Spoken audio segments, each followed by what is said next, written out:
সূরাতুল আহজাব একটা সূরা আছে 33 নম্বর সূরা। সূরাতুল আহজাব এর 35 নম্বর আয়াতটা আমি বাছাই করেছি। আসলে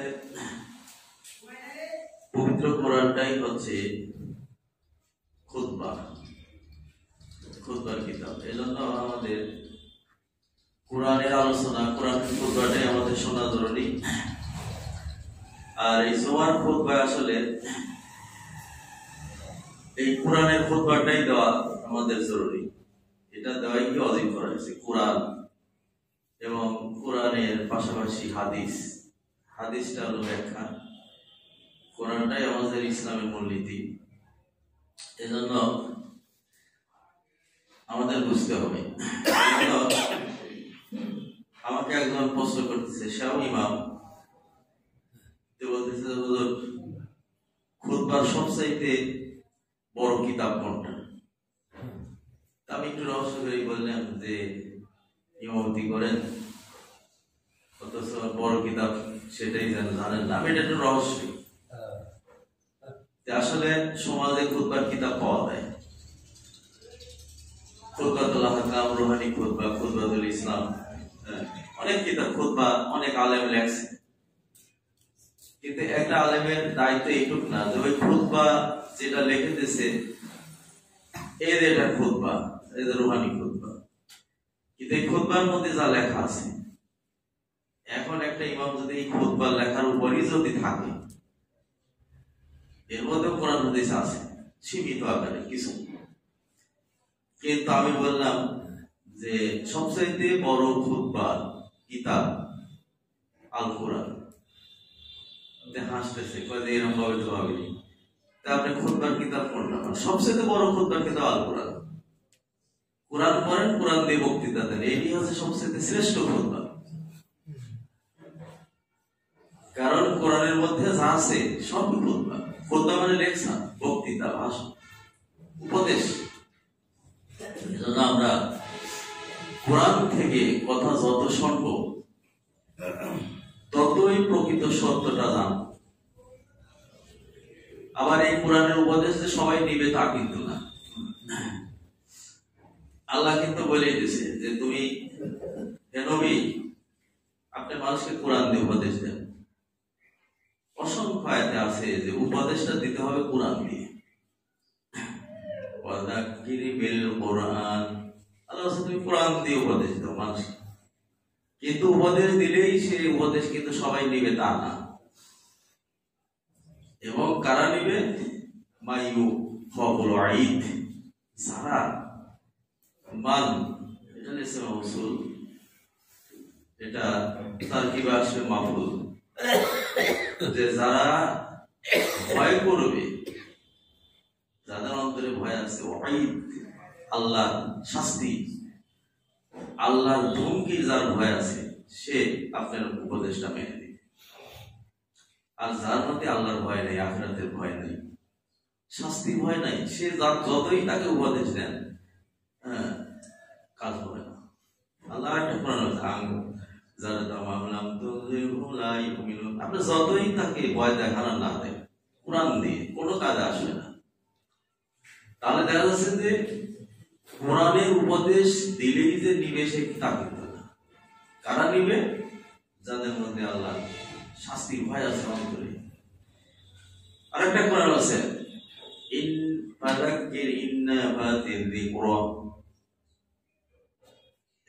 আপনি ওই সকল জায়গায় উপদেশ দিন যে জায়গায় উপদেশ দিলে উপকার হয়। যদি আপনি বোঝেন যে এই জায়গায় উপদেশ দিলে উপকার হবে, মানুষ গ্রহণ করবে, আপনি সেখানে উপদেশ দিন।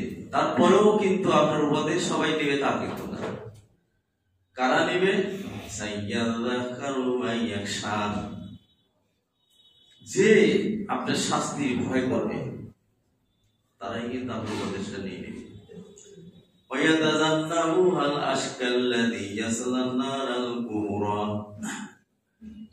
কিন্তু ওই দুর্ভাগ্য হতভাগারা যারা জাহান্নামে যাবে, তারা কিন্তু আপনার উপদেশ নিবে না। এই উপদেশ থেকে তারা দূরে থাকবে।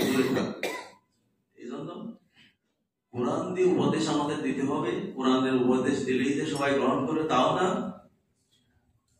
এই জন্য আমি সবসময় চেষ্টা করি যে খুতবায় কোরআনের আলোচনা, কোরআনের আলোচনাটা আমাদের হওয়া দরকার, জানা দরকার। অনেক ইমাম আছে যে কোরআনের আলোচনা বাদ দিয়ে কিসসা কাহিনী, গল্প গুজব এগুলো বলে।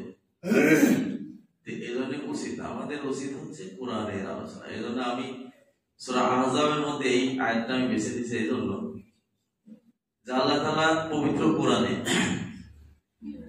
মুমিনের 33টা গুণাবলীর কথা বর্ণনা করেছে। সূরা মুমিনুনই 10টা গুণাবলীর কথা বলছে। যারা মুমিন তাদের কি কি গুণাবলী থাকবে, সূরা মুমিনে 10টা, তারপরে সূরা ফুরকানে 13টা, আর সূরা আহজাবে আছে 10টা। এক আয়াতেই 10টা আছে, তারপরে আয়াতে একটা আছে। এটা দিয়ে 11টা, তাতে 34টার মতো মুমিনের গুণাবলী বর্ণনা করেছে। আমরা তো মুমিন বলে দাবি তো করতেইছি, কিন্তু আমাদের এই আয়াতগুলো পড়ে পড়ে আমাদের জীবনের সাথে মিলাতে হবে যে এই গুণটা আমাদের আছে কিনা, এই গুণটা আমাদের মধ্যে আছে কিনা। এটাই হলো প্রকৃত জ্ঞান অর্জন, এটাই কোরআনের জ্ঞান। কোরআনের জ্ঞান থেকে দূরে থাকলে হবে না। এই জন্য আমাদের কোরআনের জ্ঞান শিক্ষা আমাদের নিতে হবে। আমি আজকে যে আয়াতটা আমি আলোচনা করবো, এখানে 10টা গুণের কথা বলা হয়েছে। এই গুণগুলো কিন্তু আপনারা জানেন, কিন্তু আল্লাহ এখানে বলেছে পার্সোনাল ভাবে একটু স্মরণ করে দিচ্ছে যে কারা তোমরা আমার ক্ষমা থেকে বাঁচবে, আমার ক্ষমা কারা লাভ করবে, কারা পাবে, আর আমি কাকে মহাপুরস্কার জান্নাত দেব, কাকে দেব। এই 10টা গুণ এই আয়াতে বলছে, 10টা গুণ যদি তোমাদের মধ্যে পাওয়া যায় তাহলে আমি তোমাদেরকে ক্ষমা করে দেবো এবং তোমাদেরকে জান্নাত। ওই সূরা মুমিনেও কিন্তু তাই বলছে, 10টা গুণের কথা বলা, তারপরে বলা হয়েছে তোমাদেরকে আমি জান্নাতুল ফেরদাউস ওয়ারিশ করে দেব, মানে জান্নাতুল ফেরদাউসের মালিক বানায়। সুবহানাল্লাহ। এই যে আল্লাহ তাআলা যে আমাদেরকে সুসংবাদ দিলেন, এই সুসংবাদ লিবে কে গ্রহণ করবে? এই সুসংবাদ তারাই গ্রহণ করবে যারা আল্লাহকে ভয় করে, আখিরাতের প্রতি যাদের ভয় আছে, তারাই কিন্তু এই উপদেশগুলি নিবে শোনার সাথে সাথে। যাই হোক, আমি আয়াতটা বলবো, এটা সরল তর্জমাটা আগে করে নেই। তাফসীর কিন্তু করতে গেলে এক জমাই তো হবে না, 10টা গুণাবলী 10 জমাই লাগে। আমরা সংক্ষিপ্ত আকারে যতটুকু, ইন্নাল মুসলিমিনা ওয়াল মুসলিমাতি ওয়াল মুমিনিনা ওয়াল মুমিনাতি ওয়াল কানিতিনা ওয়াল কানিতাতি ওয়াস সাদিকিনা ওয়াস সাদিকাতি ওয়াস সাবিরিনা ওয়াস সাবিরাতি ওয়াল খায়িশিনা ওয়াল খাশিয়াতি ওয়াল মুতাসাদ্দিকিনা ওয়াল মুতাসাদ্দিকাতি ওয়াস সাইমিনা ওয়াস সাইমাতি والحافظين فروجهم والحافظات والذاكرين الله كثيرا والذاكرات أعد الله لهم مغفرة وأجرا عظيما। আল্লাহ বলেছেন এই 10টা গুণের পুরুষ এবং নারী। আচ্ছা, এখানে কিন্তু পুরুষ নারী উভয়ের কথা বলা আছে। এই 10টা গুণাবলীর পুরুষ এবং নারীকে আমি কি করবো? ক্ষমা করে দেব আখিরাতে। আমরা কিন্তু পাপ ছাড়া নাই, ক্ষমা করে দেব। আর কি করবো? আজরান আযীমা, মহা পুরস্কার, আইয়ুল জান্নাত, জান্নাত দান করে দেব। যাই হোক, দেখুন এটা পুরুষ নারী কথা এই জন্য বলা হয়েছে। হযরত উম্মে সালমা রাদিয়াল্লাহু তাআলা আনহা একদিন আল্লাহ রাসূলকে বললেন যে রাসূলুল্লাহ, আসলে কোরআনে তো সব জায়গায় পুরুষের কথাই বলা হয়েছে, নারীদের তো কথা খুব কম নাই। যে পুরুষ এরকম এইসব ভালো ভালো আমল করে, গুণাবলী করে তারা আল্লাহর কাছে পুরস্কার লাভ করবেন, জান্নাতে যাবে। কিন্তু আমাদের তো পার্সোনাল কোনো কথা, আমাদের নাম নেই, আমাদের বিষয়তে এরকম নাই। তখনই আমি বলেছি গত জমাতে যে আয়াত এই গোটা কোরআনটা অবতীর্ণ হয়েছে প্রেক্ষাপটে ঘটনা 23 বছর ধরে, মানে প্রত্যেকটি আয়াতের একটা শানে নজল আছে, সেই প্রেক্ষাপটে কোরআন নাজিল। এই আয়াতটা কোন সময় নাজিল হয়েছে? যে আল্লাহ রাসূল বলতেছে যে এটা তো আল্লাহ তাআলা তোমার বিষয়ে ফয়সালা দিবেন, কিন্তু আল্লাহ তাআলা বলছেন যে হ্যাঁ আমি তো মেয়েদের জন্য সুসংবাদ আছে, মেয়েদের জন্য সুযোগ আছে। এই আয়াতটাকে যে ওই সময় নাজিল হয়েছে, নাজিল ওই সময় হয়েছে, কিন্তু আয়াতটা ওই সময় যে আল্লাহ বানায় নাজিল করছে তা কিন্তু ওটা লোহে মাহফুজে আগেই ছিল। কিন্তু আল্লাহ আহকামুল হাকিমিন জানেন যে কোন এক বান্দি এই প্রশ্নটা করবেন, ওই সময় এই আয়াতটা নাজিল। এজন্য আপনি যদি দিন শিখতে চান, এলেম শিখতে চান, তাহলে আপনার মধ্যে একটা গুণাবলী থাকতে হবে, প্রশ্ন করার গুণাবলী। কারণ যে প্রশ্ন করবে না সে কিন্তু এলেম অর্জন করতে পারবে না, সে মূর্খই থেকে যাবে, অজ্ঞই থেকে যাবে, মূর্খই থেকে যাবে। এই জন্য সাহাবায়ে কেরামদের মধ্যে সবচেয়ে শ্রেষ্ঠ গুণ ছিল যেখানে যা খালি প্রশ্ন করতে। আর এই প্রশ্নের মানে করার কারণেই আয়াত নাযিল হয়েছে, আল্লাহ রাসূল হাদিস বর্ণনা করেছে। শানে নজুল হচ্ছে কুরআন নাযিলের প্রেক্ষাপট, আর শানে বরুদ বলা হয় হাদিস বর্ণনার প্রেক্ষাপট। এজন্য প্রশ্ন করতে হবে। অবশ্যই কিতাবে বলা হয় যারা প্রশ্ন করে না তারা কিন্তু জানার আগ্রহ ইচ্ছাটা নাই, অজ্ঞতার সাথেই তারা আমল করে, অজ্ঞতার সাথেই আমল করে, তারা জ্ঞাত বিষয়ে আমল করতে পারে না। এজন্য আমাদের উচিত, কোরআনে আল্লাহ বলেই দিয়েছে যে মুমিনের আরেকটা গুণাবলী, ফাসআলু আহলা যিকরি ইন কুনতুম লা তা'লামুন। মুমিনের আরেকটা গুণাবলী আছে যে তারা যেটা জানে না সেটা যে জানে তার কাছে প্রশ্ন করে জানে না। কই আমাদের গুণাবলীগুলি কই? কিন্তু এমন প্রশ্ন করব যে প্রশ্ন আল্লাহ ধরবে না, জিজ্ঞাসা করবে না। কি যে প্রশ্নের কারণে আমি জাহান্নামে যাব, সেই প্রশ্ন কিন্তু আমরা করি না। জীবন ঘনিষ্ঠ প্রশ্ন আমরা, এই জন্য আমি অনুরোধ করব আপনারা প্রশ্ন করা শিখেন। অজ্ঞতা সরে আপনারা কোনোদিন কোন আমল করলে এটা গ্রহণ করা হবে না। প্রশ্ন করে নেবেন, যেটাই করবেন প্রশ্ন করে এটা করা যাবে কিনা, শরীয়তের অনুমোদন আছে কিনা, আপনি মন করা করবেন হবে না। এখানে কিন্তু আহলাদ দিকি বলা হয়েছে যে যারা জানে তার কাছে প্রশ্ন। এখন জানেই না, আপনি প্রশ্ন করলেন। একজন হুজুরিকে যে আপনি প্রশ্ন করবেন, আপনারা জানা লাগবে হুজুর জানে কিনা। আল্লাহ বলে দিলেন যে জানে তার কাছে প্রশ্ন করুন। আমরা কি মনে করি যে ওয়াজ করলেই যে জানা যায়? ইউটিউবে বড় বড় বক্তা আছে, বক্তাকে জানা যায় নাকি? জানা জিনিসটা আবার আলাদা, ওয়াজ করা জিনিসটা আলাদা। কিচ্ছু জানা লাগে না, অনেক লেখাপড়া জানে না, ডিগ্রি নাই, বড় অনেক বক্তা আছে, শুনে শুনে শিখছে। এই জন্য বক্তৃতা দেওয়া এক জিনিস, আবার তাদের বক্তৃতাটাও হয় কোরআন হাদিস বহির্ভূত, কোরআন হাদিস অনুযায়ী হয় না।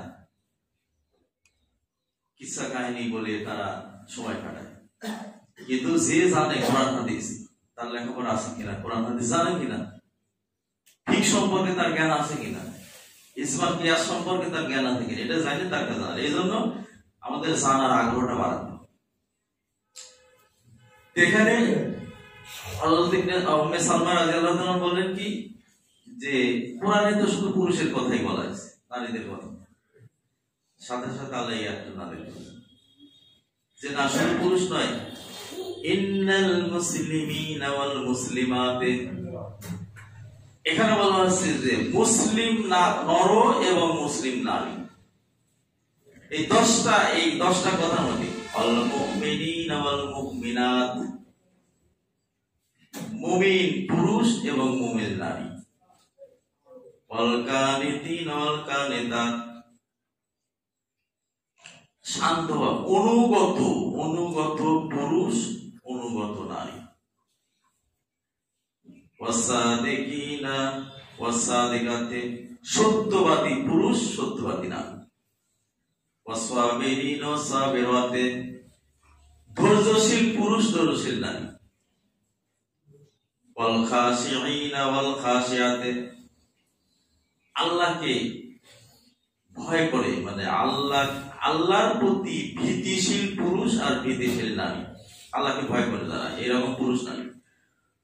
ওয়াল মুতাসাদ্দিকিন ওয়াল মুতাসাদ্দিকিন মুতাসাদ্দিকাতে, এখানে বলা হয়েছে যে যারা দানশীল, পুরুষ দানশীল, মহিলাও দানশীল, পুরুষও দান করবে, মহিলাও দান করবে, দানশীল। ওয়াসাইমিনা ওয়াসাইমাতে, পুরুষ রোজাদার, নারীও রোজাদার। আল হাফিজিনা ফুরুজাহুম আল হাফিজাত, লজ্জাস্থান হেফাজতকারী পুরুষ, লজ্জাস্থান হেফাজতকারী নারী। ওয়াযাকিরিনাল্লাহা কাসীরা, আল্লাহকে বেশি বেশি জিকিরকারী পুরুষ, জিকিরকারী নারী। এই 10টার কথা বলছে। তাহলে পুরুষ নারী উভয়কে বলা হলো, বলেছে আ'আদাল্লাহু লাহুম মাগফিরাত। এই 10টা গুণ যে পুরুষ নারীর মধ্যে আছে, আল্লাহ তা ক্ষমা করে দিবেন, ওয়াজরান আযীম, এবং মহা পুরস্কার জান্নাত দান করবে। এখন প্রশ্ন, যে 10টা গুণ আমার মধ্যে আছে কিনা, এটা হলো ব্যাপার, এটা প্রশ্ন। আমি আজকে মুসলিম সম্পর্কে আমি কিছু কথা বলবো, যতদূর বলা যায়। এটা আমি শুধু সরল তর্জমাটা করলাম, কিন্তু এটা তাফসীর করতে গেলে অনেক সময়ের ব্যাপার। ইন্নাল মুসলিমিনাল মুসলিমাতে, বলেন তো দেখি, এই যে 10টা গুণের মধ্যে প্রথম গুণের কথা ইসলাম কেন আনলেন? কারণ হচ্ছে কোরআনের আয়াতের মধ্যে আল্লাহ তাআলা এমন ভাবে আয়াতগুলি নাযিল করেছে, প্রথমে একটা শব্দ, এটাকে মানে আমখাস সম্পর্ক, আমখাস, যারা মাদ্রাসা তারা বুঝবে। প্রথম একটা শব্দ আল্লাহ তাআলা ব্যবহার করেছেন, সেটা হলো আম, ব্যাপক অর্থে। আবার পরে যেগুলি ব্যবহার করেছেন খাস, খাস, আমখাস। এই যে 10টা গুণ আছে, এই 10টা গুণই কিন্তু মুসলমানের গুণাবলী। কিন্তু এই গুণগুলি আলাদা আলাদা ভাবে প্রকাশ করা হয়েছে এই জন্য যে আমরা যাতে বুঝতে পারি যে এই গুণটা তো আসলে আমার মধ্যে নাই, এটাও তো ইসলামের একটা গুণ। তাহলে দেখা যাচ্ছে যে আমরা এই সব গুণগুলো যদি আমরা আনতে চাই, তাহলে আমাদের এই গুণগুলির ব্যাখ্যাটা জানতে আছে। অনেক গুণই আমাদের মধ্যে আছে, কিছু যেগুলো নাই, ঘাটতি, সেইগুলো আমাদের গুণ করা। কারণ ইসলাম শব্দের অর্থ আমরা কি বলি? মুসলিম কাকে বলা হয়? যারা ইসলাম মানে তাদেরকে মুসলিম বলা হয়। এটা হলো এসএফআলের সিগা, বাবে ফাল, ঠিক আছে না? যারা মাদ্রাসায় পড়ে, এরা আমার ছাত্র আছে, এরা খুব সুন্দর বুঝবে, ভালো বুঝবে, আমার ছাত্র। এরা কিন্তু খুব সুন্দর বুঝবে। গ্রামার ছাড়া কোরআন বোঝা যায় না। গ্রামার শিখতেই হবে, না শিখলে কোরআনের অর্থ করা যাবে না, তাফসীর করা যাবে না। আমাদের সমাজে অনেক তাফসীর কারক আছে, গ্রামার জানে না, তাদের তাফসীর ভুল হচ্ছে, ভুল তাফসীর হয়ে যাচ্ছে। ইসলাম শব্দে এটা বাবে ভালের মাজদার, এটা মোতাদ্দি অর্থ দিবে। ইসলাম শব্দের অর্থ হচ্ছে শান্তি না, কিন্তু অহরহ অসংখ্য আলেম ওলামা কিন্তু আমরা বলেছি ইসলাম মানেই তো শান্তি, ইসলাম মানেই তো শান্তি, এটা বলতেছি না। কিন্তু ইসলাম মানে, ইসলাম শব্দের অর্থ হচ্ছে সারেন্ডার হওয়া, আত্মসমর্পণ করা। আত্মসমর্পণ করা ইসলাম। যে আত্মসমর্পণ করেছে তাকে বলা হয় কর্তৃকারক হিসাবে, কর্তা হিসাবে। যে আত্মসমর্পণ কারী, যে আত্মসমর্পণ করে তাকে আমরা বলতে পারি ও হচ্ছে আত্মসমর্পণকারী। আত্মসমর্পণকারীকে আরবিতে বলা হয় মুসলিম। মুসলিম মানে একজন আত্মসমর্পণকারী। তাহলে আত্মসমর্পণ কার কাছে করবে? কারণ একটা লোক অমুসলিম, মুসলিম এখনো হয়নি, ইসলাম সম্পর্কে জানার পর সব জানলো, এখন এক খ্রিস্টান হোক, হিন্দু হোক, সে যদি বলে যে ভাই ইসলাম গ্রহণ করলে পর কি কি কাজ, কি কি দায়িত্ব, চলো ইসলাম গ্রহণ করলে এই কাজগুলি করা যায়, এটা করতে হবে। এজন্য একটা কথা মনে করলো, আমাদের যে টক শো করে সব বুদ্ধিজীবীরা, ডাক্তার জাফরুল্লাহ টক শো করতেছে ইনায়েতুল্লাহ আব্বাসীর সাথে। ডাক্তার জাফরুল্লাহ বলছে যে আমার কাছে এটা কেমন যেন মনে হয় ইসলামের এই বিধানটা, যে নামাজ না পড়লে ইসলামে পিটানোর কথা কেন আছে। ব্যক্তিগত ব্যাপার, আমি নামাজ পড়তে পারি না ভাই, আমার পিটান লাগবে কেন? আদরিবু আওলাদাকুম, আল্লাহ রাসূল বলেছেন আদরিবু আওলাদ, তোমার সন্তানকে পিটাও। ইদা বালাগা সাবআ সানাতিন, যখন সে 10 বছর বয়স হয়। 10 বছর আগে কিন্তু আর পিটানি নিষেধ আছে। আপনি 10 বছর আগে আপনার ছেলেকে নামাজের তালিম দেন, নামাজ শিখান, কোরআন শিখান, নামাজের মাসলা মাসালা শিখান, আপনি তাকে মসজিদে নিয়ে আসেন। আমরা এখানে যারা মুরব্বীরা আসছি তারা কি ছেলেদেরকে আনতে পারছি মসজিদে? তাহলে সে শিখবে কোথায়? এই খুতবাটা শোনানোর জন্য কি আনতে পারছি? আমি কি বাড়িতে যা বলেছি যে শোনো, জ্ঞান বাড়াতে হবে, ইসলামী জ্ঞান বাড়াতে।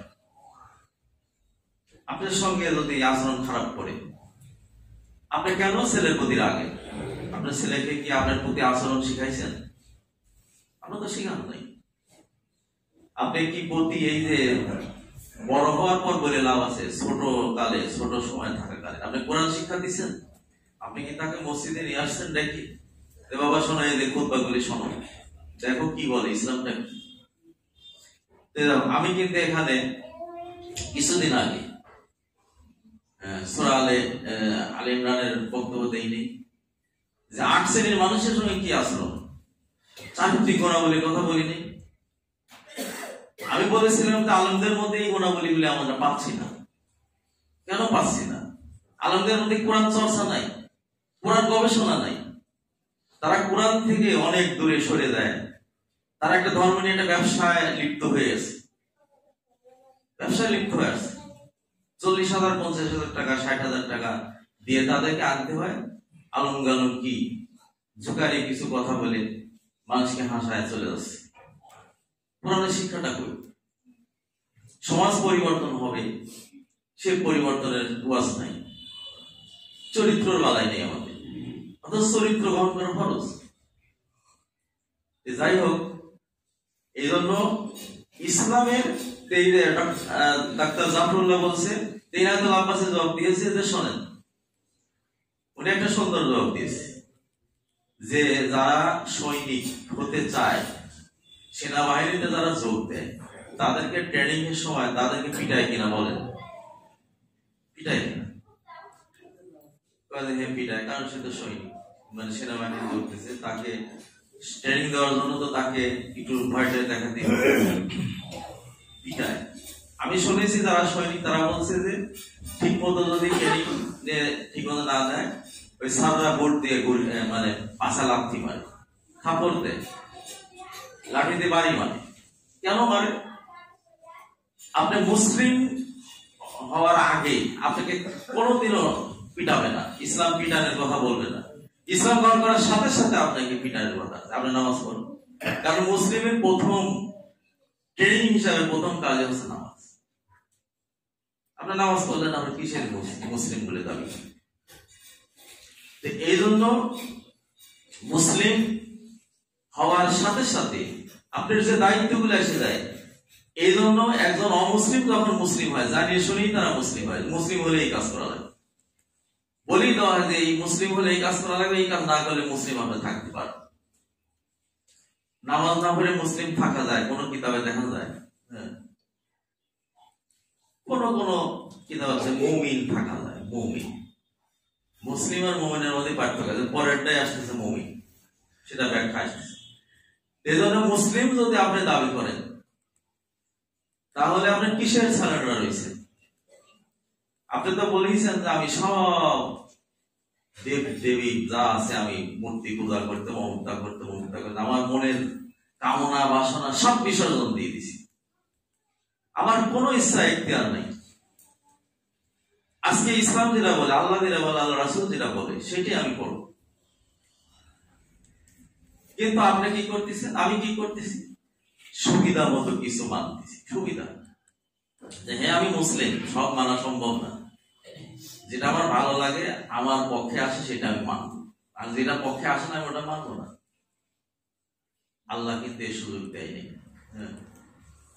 এজন্য সূরা বাকারায় 204 নম্বর আয়াতে আল্লাহ বলে দিয়েছেন, ইয়া আইয়ুহাল্লাযীনা আমানু দুখুলু ফিস-সিলমি কাফা।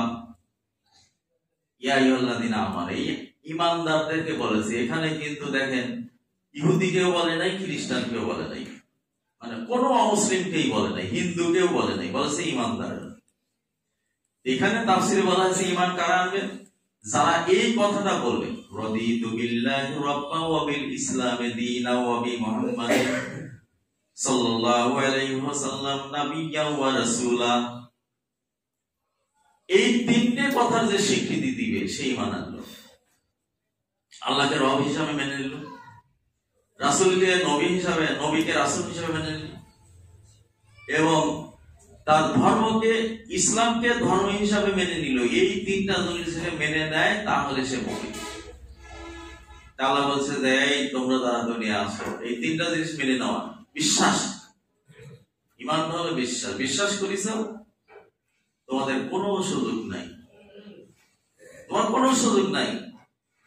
উদখুলু ফিস-সিলমি কাফা, এই ইসলামে পুরোপুরি ভাবে তুমি প্রবেশ করো, প্রবেশ করো ইসলামে পুরোপুরি ভাবে। তোমার সুবিধা মতো চললে হবে না, তুমি মুসলিম নয়।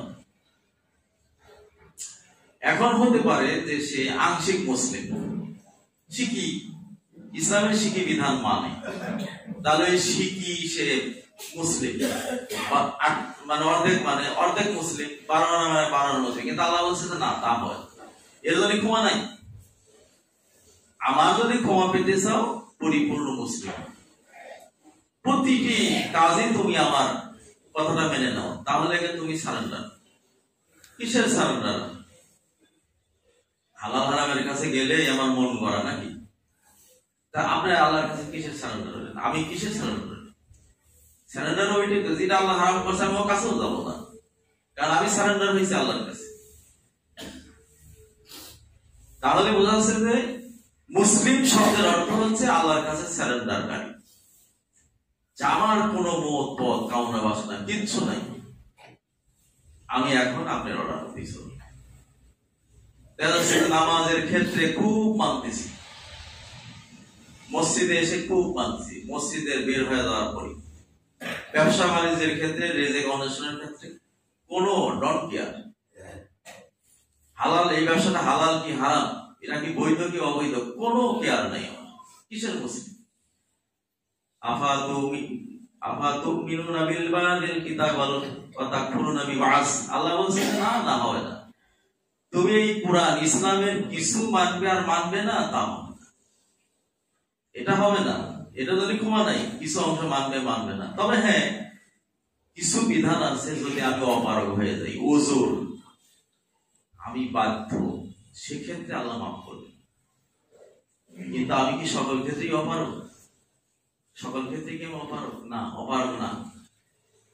অপারগের ক্ষেত্রে ক্ষমা আছে, সেটাও আবার একটা মানে পর্যায় আছে। সেই পর্যায়ে যদি যাই, তাহলে তখন আমি অপারগ, বাধ্য, আল্লাহ বুঝবেন। এজন্য আমাদের ইসলামটা পরিপূর্ণভাবে গ্রহণ করতে হবে। মুসলিমের অর্থ গুণাবলী, মুসলিম সম্পর্কে ওয়াজ করলে হলে শেষ করা যাবে। 1 নম্বর মুসলিম হচ্ছে তাকে বলা হয় যে আল্লাহর কাছে সারেন্ডার। আজ থেকে আমি আমার মন করা চলবো না, কোন নেতার কথাই চলবো না, পিতা মাতার কথাও চলবো না। আমার যদি আলেম ওলামা, পীর সাহেব, আমার যাই, আমার বস আছে, তার কথা আমি চলবো না। আল্লাহ যেটা বলছেন, আল্লাহ রাসূলুল্লাহ তাআতা লি মাখলুকি ফি মাসিয়াতিল খালিক, খবরদার সাবধান, বান্দারকে অনুসরণ করতে, মাখলুককে অনুসরণ করতে যায় আল্লাহর অবাধ্য হয় না। আবার আল্লাহর অবাধ্য হয় না, মাখলুককে অনুসরণ করতে যায়। মাখলুক মানে কি? মানুষ। আমার পিতা মাতা আমার মাখলুকের মধ্যে মানুষ, আমার নেতা মানুষ, আমরা নেতার অনুসরণ করি, যাও এটা করে আসো, এটা করে আসো। নেতা বললেও দেখতে হবে শরীয়ত অনুমোদন দিয়েছে কিনা। আমি তো মুসলিম, আমি তো আল্লাহর কাছে সারেন্ডার, আমি নেতার কাছে সারেন্ডার হইনি। আমি আল্লাহর কাছে সারেন্ডার হয়েছি। আল্লাহ যদি আমাকে সুযোগ দেয় আমি করব। আচ্ছা, মুসলিমে আরেকটা গুনাহ করি, আল মুসলিমু মান সালামাল মুসলিমুনা মিন লিসানি ওয়া ইয়াদিহি। আল্লাহ রাসূল বলেন ওই ব্যক্তিই তো মুসলিম যার জিহ্বা আর হাত থেকে অন্য মুসলমান নিরাপদে থাকে। আমরা কি বুকে হাত দিয়ে বলতে পারবো আমার এই জিহ্বা থেকে মুসলমান নিরাপদ, আমার এই হাত থেকে মুসলমান নিরাপদ? এটা কিন্তু ব্যাখ্যা আছে, এর অর্থই নয় যে জিহ্বার হাত। মানুষের সবচেয়ে বড় অঙ্গ হচ্ছে, পাপ করার বড় অঙ্গ হচ্ছে হাত আর মুখ। আপনি একজনের হক নষ্ট করবেন তো হাত লাগান লাগে, আপনি চুরি করবেন, খাদ্য ভেজাল দিবেন, মানুষের মাথায় বাড়ি দিবেন, একজনকে গুলি করবেন, সব হাতে হাত ব্যবহার। এই জন্য হাতের কথা বলেছি। এর মধ্যে কিন্তু পাওয়া আছে। গত সপ্তাহের ওয়াজ শোনেন নাই যে প্রতিটি অঙ্গ আপনার বিরুদ্ধে সাক্ষী দিবে, আমার বিরুদ্ধে? শোনেন নাই? এখানে হাতের কথা বলা হয়েছে, মানেই হচ্ছে যে মেইন অঙ্গের কথা বলা হয়েছে। আর মুখ কি ওয়াজ করেছিলাম গত জুমায়? একজন সাহাবা বলেন, ইয়া রাসূলুল্লাহ, সবচেয়ে কোন অঙ্গের কারণে মানুষ জান্নাতে যাবে বেশি? কি বলেছিলেন? হ্যাঁ বলে এই মুখ। আর সবচেয়ে আবার প্রশ্ন করেন, ইয়া রাসূলুল্লাহ, সবচেয়ে বেশি মানুষ জাহান্নামে যাবে কোন অঙ্গের কারণে?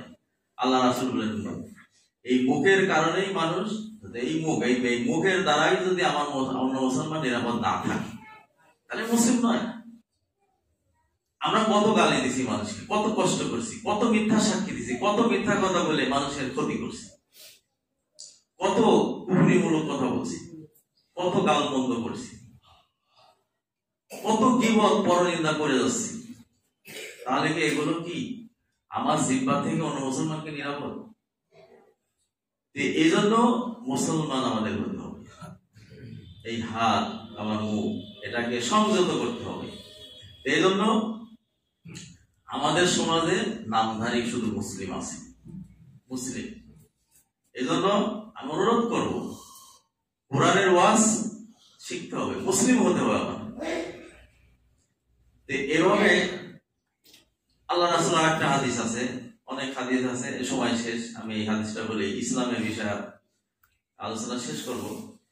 বুনিয়াল ইসলাম আলা খামসি। আল্লাহ রাসূল বলেন যে ইসলামের খুঁটি হচ্ছে 5টা। এই 5টা খুঁটি জানেন, সে ইসলামের পর নাই।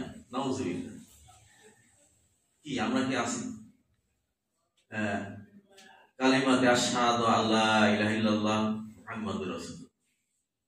আমি কালেমা বললাম না, লা ইলাহা ইল্লাল্লাহ মুহাম্মাদুর রাসূলুল্লাহ, এই কালেমা পড়াটা হচ্ছে ইসলামের প্রথম কাজ, কালেমা পড়াটা। তারপর আছে এটাই মানে মানে ইকামিস সালাত, নামাজ কায়েম করা, নামাজ পড়া। তাহলে এই 5টা খুঁটি জান নাই, সেটা ইসলামের পরই নাই। আপনার যদি একজন আমি মুসলিম দাবি করতেছি, কিন্তু আসলে আপনার দাবি করা মুসলিম, আপনি প্র্যাকটিসিং মুসলিম না, আপনি প্র্যাকটিস করেন না। মুসলিম হিসাবে যে প্র্যাকটিস করা দরকার, যে প্র্যাকটিসিং যে আপনি মুসলিম তা আপনি না। কারণ আপনি নামাজ 5 ওয়াক্ত যদি পড়েন তাহলে আপনি মুসলমানের 2 নম্বর খুঁটি। তারপরে কি আসছে? কত যাকাত, যাকাত দেওয়া। আপনার টাকা হয়েছে, পয়সা হয়েছে, আপনার যাকাত কি ঠিক মতো হিসাব করে আমরা দিই? যদিও দেই, লামসাম কিছু দেই, হিসাব কি হয় আমার? যাকাত পুঙ্খানুপুঙ্খ আমার যাকাত দিতে। তারপরে রমাদান, রমজান মাসে রোজা রাখা, 30টা রোজা। কয়জন আমরা রোজা রাখি? কয়জন? তাহলে দেখা যাচ্ছে যে ইসলামের পর আমি নাই, কিন্তু দাবি করতেছি মুসলিম হিসাবে। আর 5 আছে হিজ্জুল বাইতি, বাইতুল্লাহ শরীফ হজ করা, টাকা হচ্ছে হজ করতে। গরিবের জন্য আছে 3টা, কালেমা পড়া, 5 ওয়াক্ত নামাজ, আর বছরে 30টা রোজা রাখা। এই 3টা যদি তার মধ্যে থাকে, সে ইসলাম মুসলিম। সে যদি এইগুলি বাদ দিয়ে মুসলিম দাবি করে, সে মুসলিম নয়, সে মিথ্যা দাবিদার মুসলিম। আর ধনীদের জন্য বেশি আছে, টাকা হলে যাকাত দিবে, আর টাকা হলে হজ করবে। তাহলে দেখা যাচ্ছে আমরা মুসলিম। কিন্তু আল্লাহ বলেন ইন্নাল মুসলিমিনা ওয়াল মুসলিমাত, এর কিন্তু নারী পুরুষ উভয়কে বলে দিয়েছে। যে কোন মুসলিম নারী এবং মুসলিম পুরুষ এবং নারী তাদেরকে কি করা হবে, আদাল্লাহু লাহুম মাগফিরাহ, তাদেরকে ক্ষমা করে দেওয়া হবে এবং মহাপুরস্কার জান্নাত দেওয়া হবে। আমি কথা বাড়াবো না। আগামী জমাতে মোমেনের আলোচনা আলোচনা আমি একটু চাচ্ছি যে তর্জমায় কিচ্ছু বলবো না। আপনার যদি একটু তর্জমা করে দিলেন কিচ্ছুই বুঝবেন না যতক্ষণ পর্যন্ত ব্যাখ্যা তাফসীর না হয়। আর কোরআনের তাফসীর হতে হবে মন গড়া নয়, কোরআনের তাফসীর হতে হবে হাদিস দিয়ে। আমি 3টা হাদিস বলেছি, এই 3টা হাদিস বলেছি যে এই আয়াতের এই মুসলিমের ব্যাখ্যা 3টা হাদিস বলে, অসংখ্য কোরআন হাদিস। তাফসীরটা হয় কোরআন বিল কোরআন, কোরআন বিল হাদিস, কোরআন বিল হাদিস। এখন তাফসীরটা আল্লাহ তাআলা এক জায়গায় কোরআন নাযিল করছে সংক্ষিপ্ত আকারে, বোঝা যাচ্ছে না, ওই আয়াতেরই আবার ব্যাখ্যা আরেকটা আয়াতে আবার সব বিস্তারিত ব্যাখ্যা করছে। আবার একটা আয়াতের অর্থ আবার আল্লাহ রাসূল নিজে স্বয়ং হাদিসের মাধ্যমে ব্যাখ্যা করছে। এই জন্য মুসলিম কাকে বলে আল্লাহ রাসূল বলে দিলেন, ওই ব্যক্তি মুসলিম যার জিহ্বা এবং হাত থেকে অন্য মুসলমানের। এই জন্য আমি একটা হাদিস বলি, শেষ আর বলবো না। আল্লাহ রাসূল বলেন, মান আকালা তাইয়িবান, যে হালাল খানা খাবে, ওয়া আমিলা বিসুন্নতি, এবং আমার সুন্নাহ অনুযায়ী, আমার তরিকা অনুযায়ী যে আমল করবে। আমাদের সমাজে কিন্তু রাসূলের তরিকা অনুযায়ী আমল নাই। আমরা অসংখ্য তরিকা বানাইছি, অসংখ্য তরিকা বানানোর জন্য আমল করতে। আল্লাহ রাসূল না হবে না, আমার তরিকা, হাজার হাজার তরিকা আছে সমাজে, কিন্তু ইসলামের তরিকা একটা, রাসূলের তরিকা। হ্যাঁ, হাজার মানুষ যদি রাসূলের তরিকা গ্রহণ করে সমস্যা নেই, কিন্তু হাজার মানুষ রাসূলের তরিকায় চলা লাগে, কিন্তু হাজার মানুষ হাজারটা আলাদা তরিকা বানালে হবে না, তরিকা একটাই। রাসূলের তরিকায় যে আমল করবে, আমলটা হতে হবে রাসূলের তরিকায়। কোন কারো আলেমের মন গড়া তরিকা যদি হয় তাহলে বাতিল, ওটা বেদাত। কোরআনে আল্লাহ তাআলা বলেই দিয়েছে যে ওটা বাতিল। 3 নম্বর যে হচ্ছে আমিনান নাস ওয়াইবাহু, যার ক্ষতি থেকে, যার অন্যায় থেকে সমস্ত গোটা মানুষ নিরাপদ।